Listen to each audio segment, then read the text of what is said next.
Okay, what's good everyone? So hopefully this camera angle's good. I feel like it's better when my face is actually closer to the phone which I'm recording on.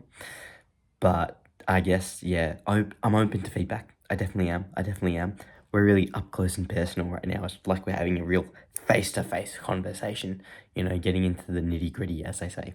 Anyway, so what I wanted to chat about today was just vices. This has been a big thought of mine for honestly the past 6 to 12 months. And I think I've really, kind of got it down to what I like the most important key points of it over the last few weeks now. And so I thought it was a good time to make this video. So, vices. Number one, what are they? What is a vice?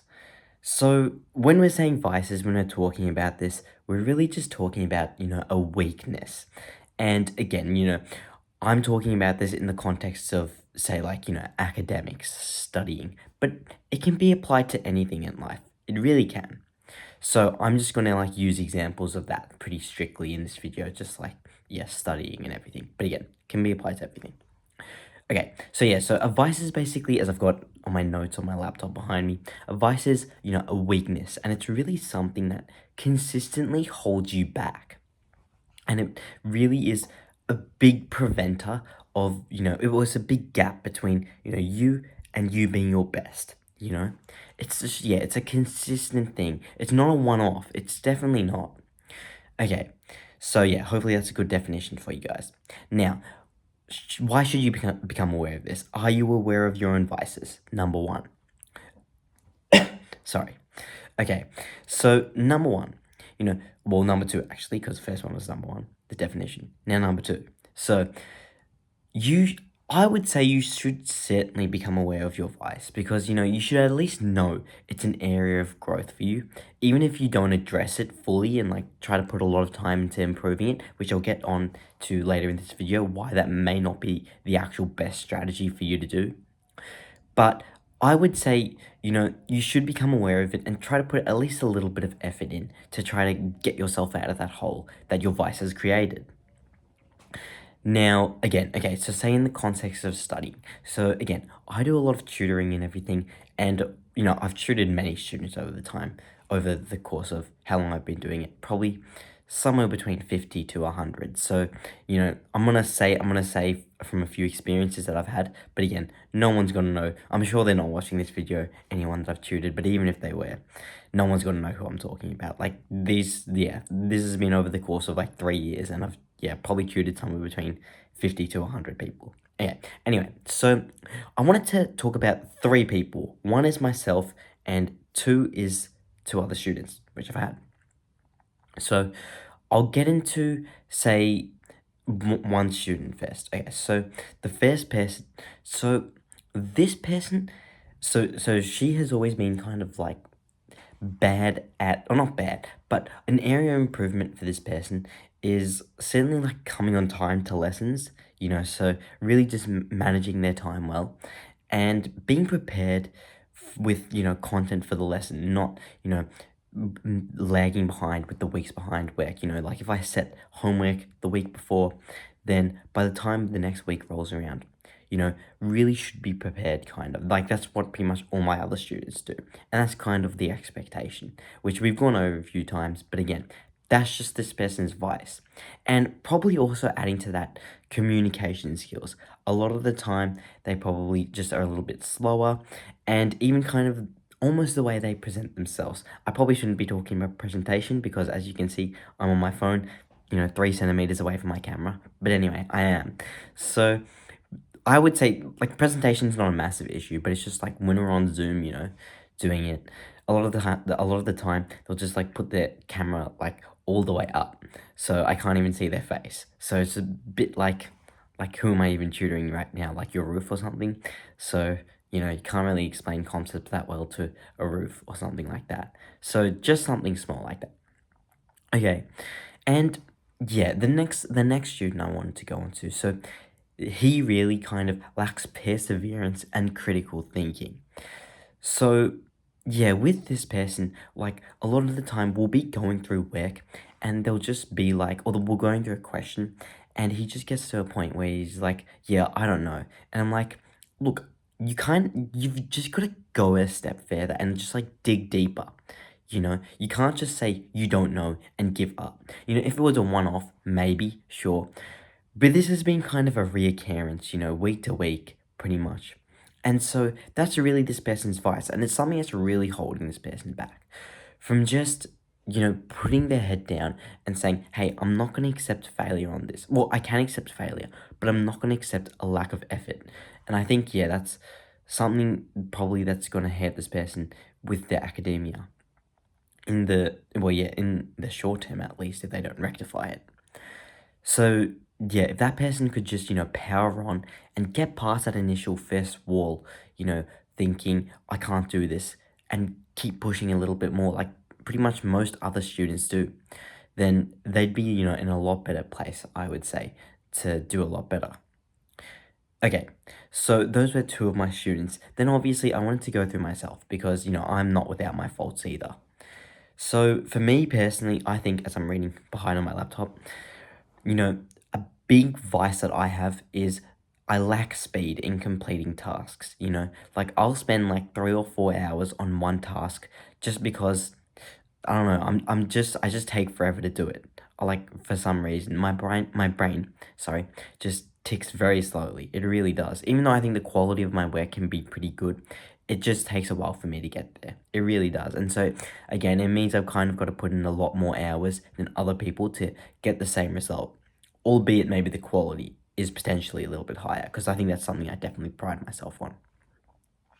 Okay, and then probably another big thing that I've recognized with myself is I tend to focus on unimportant tasks. So let alone I'm taking a long time to do a task, but I'm not even focusing on the right tasks really. Like, I should really be, focusing on doing exam questions or focusing on those things that really are going to give a bigger return for your buck, compared to I'm probably doing things like just reading over my notes, you know, when I probably shouldn't be. I should probably doing stuff that requires a bit more application.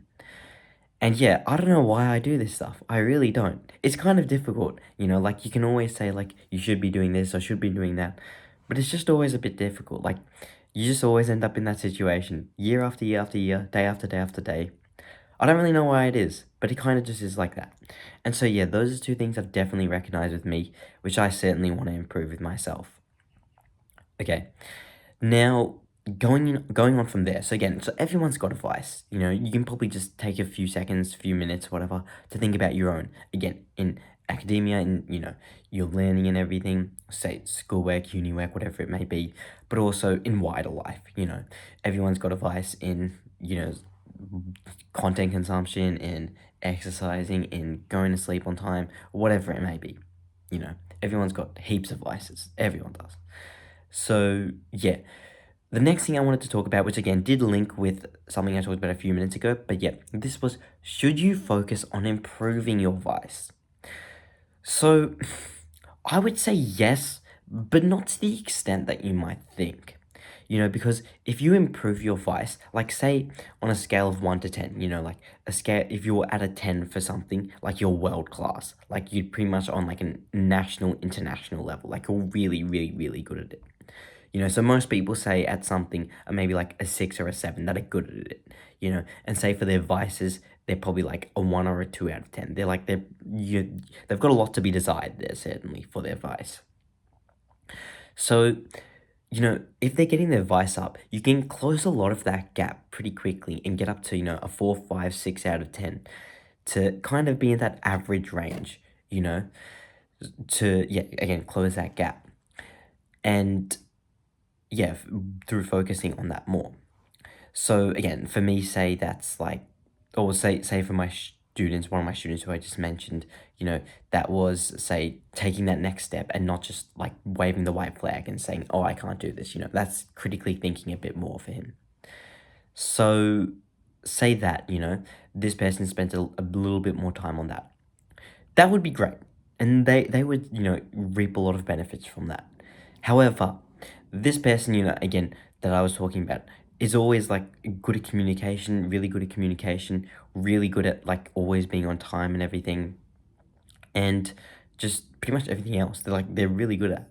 So if they didn't focus on, keeping that up, not only would that regress while they focus on their vices and just got their vices up to say like an average point in terms of society, their strengths may decrease, but also, the strengths are probably the thing that's going to take them to, if there were to be a national, international, world class type of level. Because again, at the end of the day, like, what would you rather be? Would you rather be, average at everything or great at one thing and bad at everything else? You may think average at everything, and I guess fair enough if that's how you want to be, but I would certainly say great at one thing and not the best, or, bad at everything else. Because at the end of the day, your strengths will put you ahead of everyone else. They really will. Like, you think of, say, a rapper, like a rapper is really good at doing that thing, at rapping. But, the other areas of their life, a lot of them are like criminals per se or something. The other areas of their life have a lot to be desired still.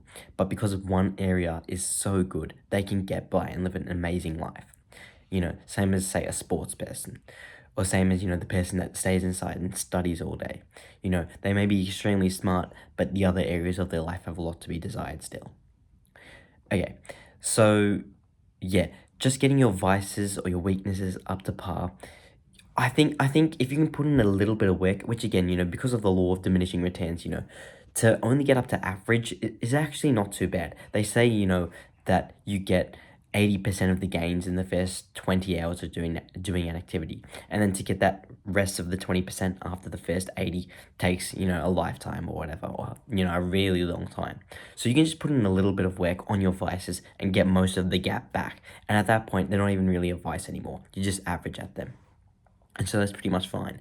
So that's what I would mainly do.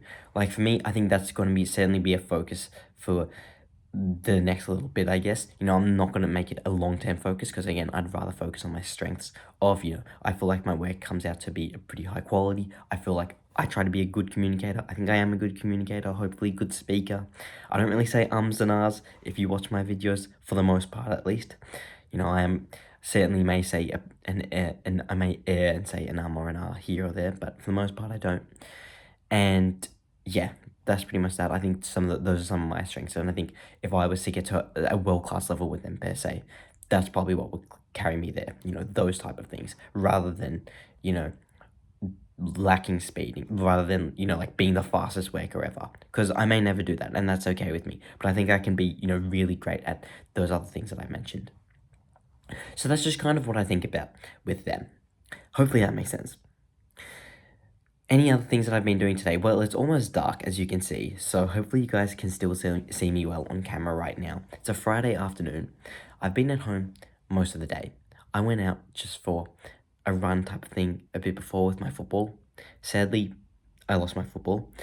It got kicked in the tree, which was my fault. I don't have anyone to blame for that but myself, so it is what it is. But yeah, I'm kind of sad about that. But again, we move. I had it for a while, so it's like I still got my money's worth. How much did it cost? It probably costed around like $40, $50, and I've probably had it for like 2 years, and I've used it a lot. So I would say I definitely got my money's worth with that. So not too bad. Not too bad. Anything else that I've done today? Not too much, really. I think, I'm recording, so I've got my phone right now, and it's like perched on a shoebox, just because it's lifted up a bit more. Otherwise, if it was just on my desk, it would be a lot lower, and you'd see me like looking down on the camera a lot more. Which, is that a good angle? Maybe, but that's not what I've got. And anyway, I've got my computer here behind me with some of the notes that I was reading out, and yeah, just expanded upon them. So anyway, that's pretty much what I've got there. And yeah, just be your best, at the end of the day. That's what I recommend. That's what I'm striving for as well. So, thank you guys all so much for watching, and I will see you in the next one.